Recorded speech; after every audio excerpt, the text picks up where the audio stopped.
A young girl named Coco is washing clothes at a magical spring in her small village. The moment she finishes and walks away, the water instantly purifies itself. In her world, only people born with magical abilities can become witches. No matter how hard someone wishes for it, magic is something ordinary people can never obtain. Coco understands this painful truth, yet she cannot stop admiring witches and the wonders they create. Just as she returns home, something incredible catches her attention. A magnificent Pegasus carriage descends from the sky near her house. Amazed by the sight, Coco runs downstairs to tell her mother. Inside her mother's tailoring shop are 3 wealthy women who arrived in the flying carriage. Standing beside them is a mysterious white-haired man who seems completely different from the others. The man asks for a piece of fabric, and Coco quickly volunteers to cut it for him. In exchange, she asks her mother if she can take a closer look at the Pegasus carriage. Her mother reluctantly agrees, but only after Coco promises to stop talking about becoming a witch someday. As Coco carefully cuts the fabric, the white-haired man notices her incredible precision. He praises her talent, saying her hands almost work like magic. But to Coco, true magic is far greater than any ordinary skill. She speaks about witches with complete admiration. Interested in her feelings, the man asks why she loves magic so much. Coco then recalls the moment that changed her life forever. When she was younger, she met a mysterious masked witch who handed her a strange book and a wand. That single encounter awakened her dream of becoming a witch herself. Ever since then, she has treasured those gifts and continued believing in magic. But her mother always reminded her that becoming a witch was impossible, because Coco was not born with magical powers. Just then,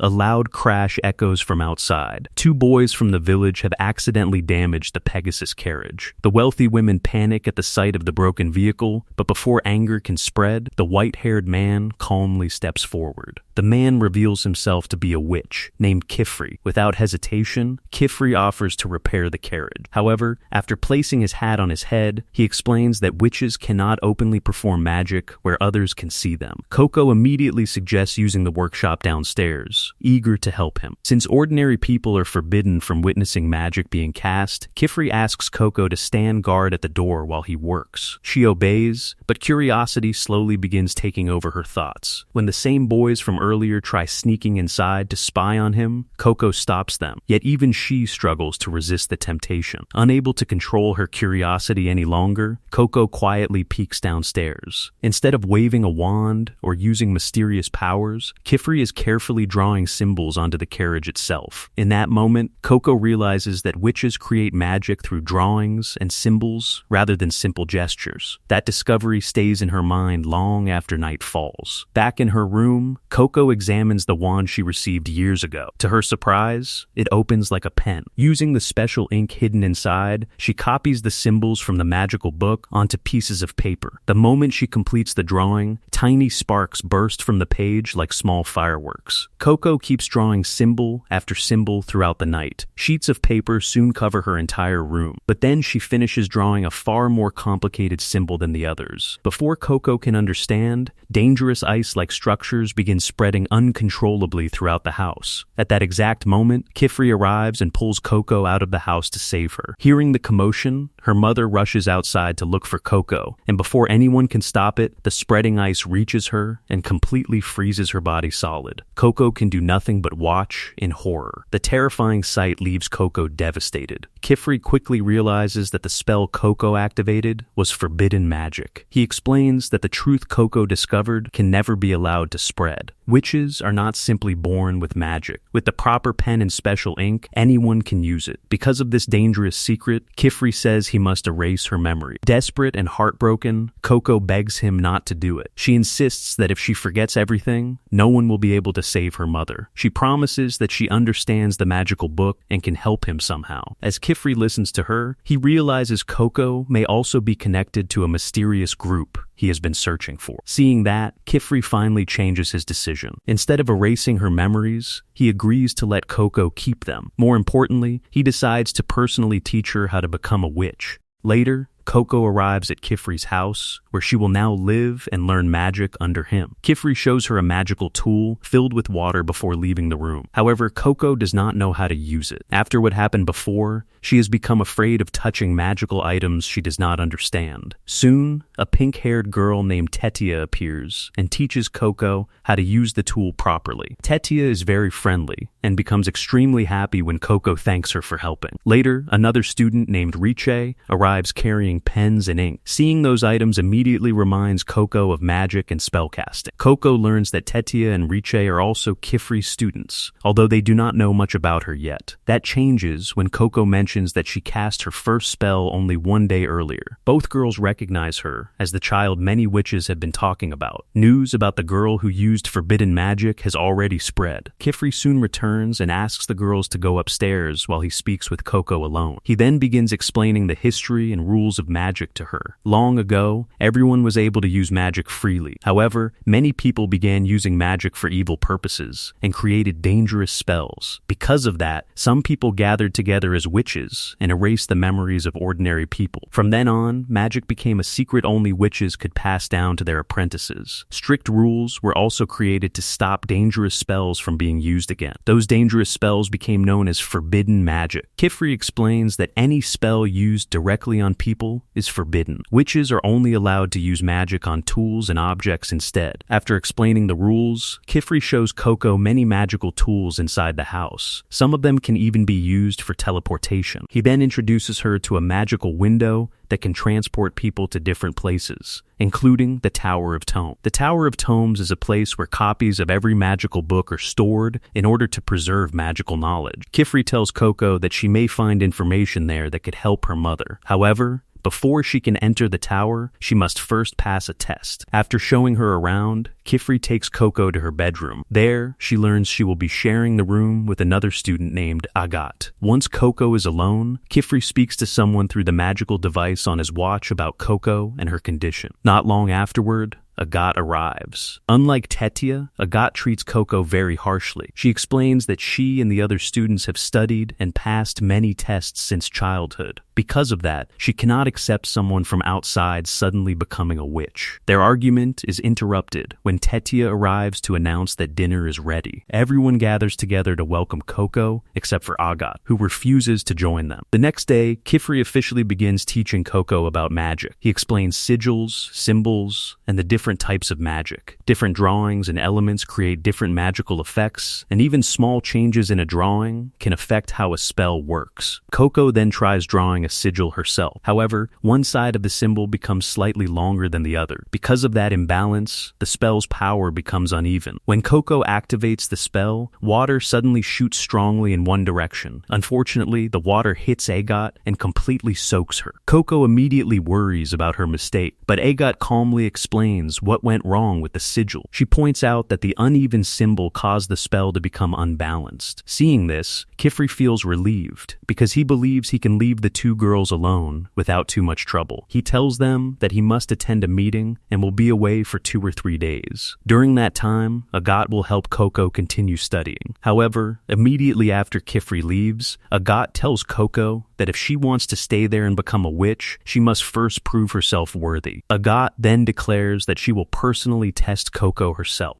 Kifri arrives at the Great Hall, where he meets another witch named Alara. She asks him about Coco, his new student, and mentions that the girl might become an important lead in finding the brimmed caps, the mysterious group Kifri has been searching for a long time. However, Kifri explains that Coco cannot officially be called his apprentice yet. Before that can happen, she must pass the data range test, a difficult challenge that becomes especially dangerous during this season. Even so, Coco is already preparing herself to begin the test. Agat explains the rules to her. Coco must climb to the summit of Data Range and collect a special herb while carrying only 3 items. For the challenge, Coco chooses a guiding orb, a vapor bubble, and Agat's flying shoes. After entering the portal, Coco suddenly finds herself alone in the middle of a forest. At first, she struggles to understand her surroundings, but she quickly learns how to use the guiding orb to guide herself through the area. After wandering through the forest for some time, she finally reaches the exit. There, she finally sees the true form of Data Rain. Massive floating lands shaped like giant orbs stretch high into the sky. To reach the summit, Coco must travel across these floating spheres one by one. She remembers that she has Agate's flying shoes, but using them turns out to be much harder than expected. At first, she can barely control them. Instead of rushing forward, Coco spends time practicing until she can at least stay in the air properly. Once she gains enough confidence, she flies toward one of the floating orbs and attempts to land on it. But the surface suddenly spins beneath her feet and throws her off balance. Meanwhile, back at the Great Hall, Atelier tells Kifri that he should consider moving there since many witches live together in that place. However, Kifri says he only visits the Great Hall when necessary. Atelier notices his dislike for the place and comments that his hatred for it still runs deep.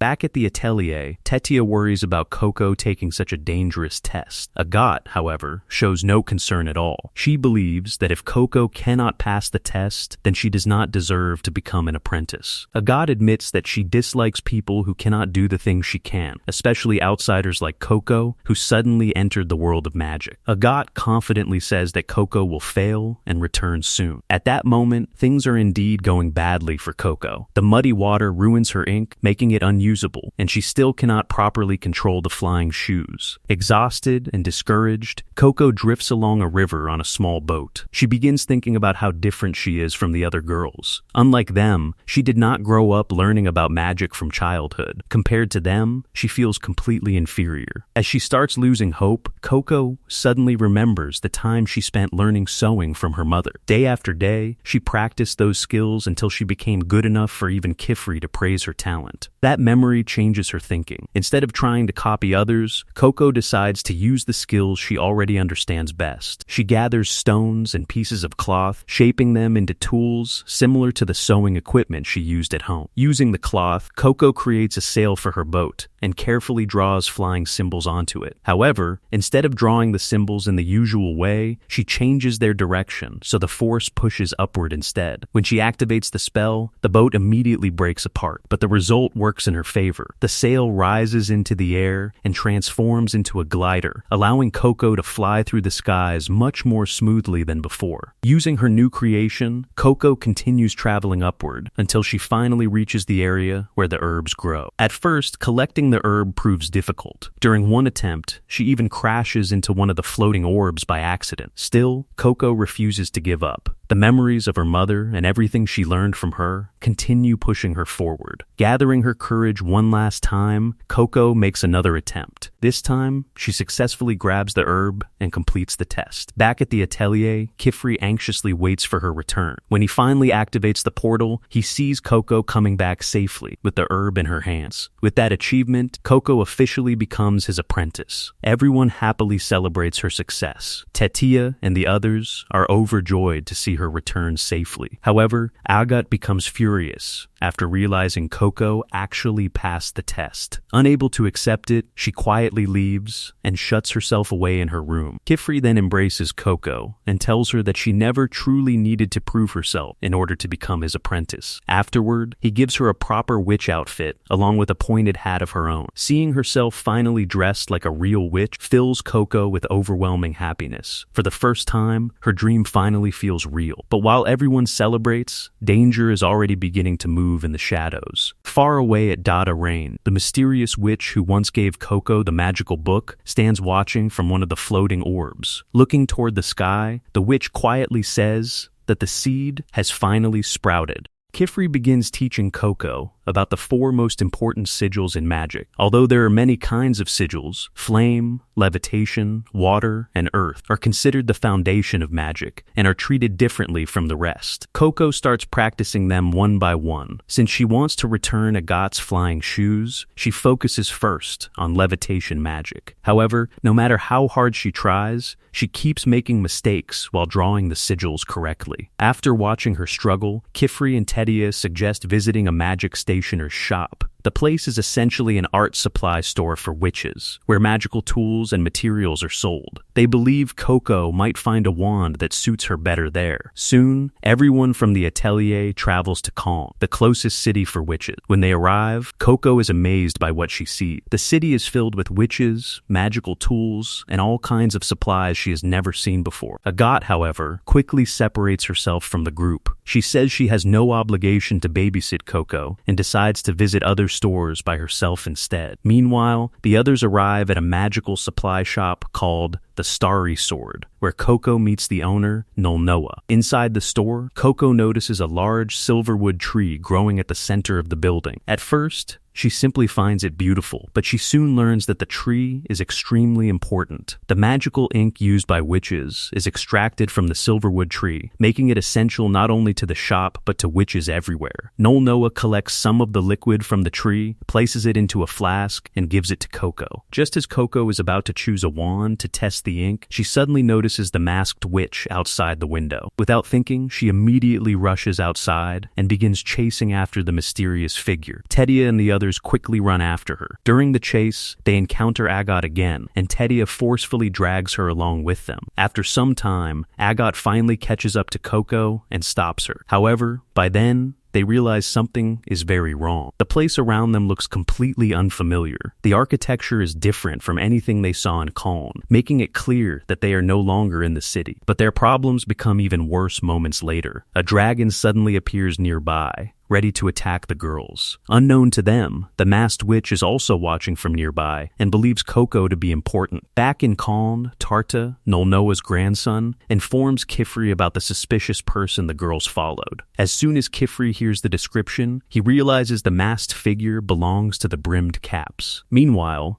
Agot quickly takes control of the situation. She tells the others to slowly move backward. Then, the moment she sees an opening, she orders everyone to run. The dragon immediately chases after them. Trying to stop it, Coco uses a fire spell and briefly slows the creature down. However, the girls soon run into a dead end, while the dragon continues approaching from behind. Tedia completely panics and begins screaming. In her fear, she looks at Coco as though everything happening is her fault. Still, the others calm her down enough for them to think clearly about how to escape. Tedia uses her cloak to distract the dragon by making it fly around the area, while Agot begins drawing a sigil to destroy the wall blocking their path. At that moment, Coco notices a strange sigil drawn on one of the nearby walls. Thinking it might be important, she reaches toward Agot to warn her. However, by touching her, Coco accidentally interrupts Agot's drawing. Agot immediately becomes furious and harshly criticizes Coco, blaming her for everything that has happened so far. Overwhelmed by the criticism, Coco falls silent and gives up trying to explain what she saw. Fortunately, Richa has secretly been drawing several smaller sigils across the wall. When she activates all of them at once, the combined magic creates a large hole through the barrier. Everyone quickly escapes through the opening except for Coco, who remains behind for a moment, thinking about what she should do next. Back in Kaln, Kifri explains to the others that the brimmed caps are a dangerous group of witches who wear masks and old pointed caps. He admits that he never expected them to target Coco directly. Then, Coco's brush buddy suddenly appears and clings on to Kifri. Since the creature stayed behind with the girls earlier, Kifri realizes it may know where Coco and the others are, and when he asks if it can lead them to the girls, the brush buddy responds, giving Kifri and the others their first real lead to finding them.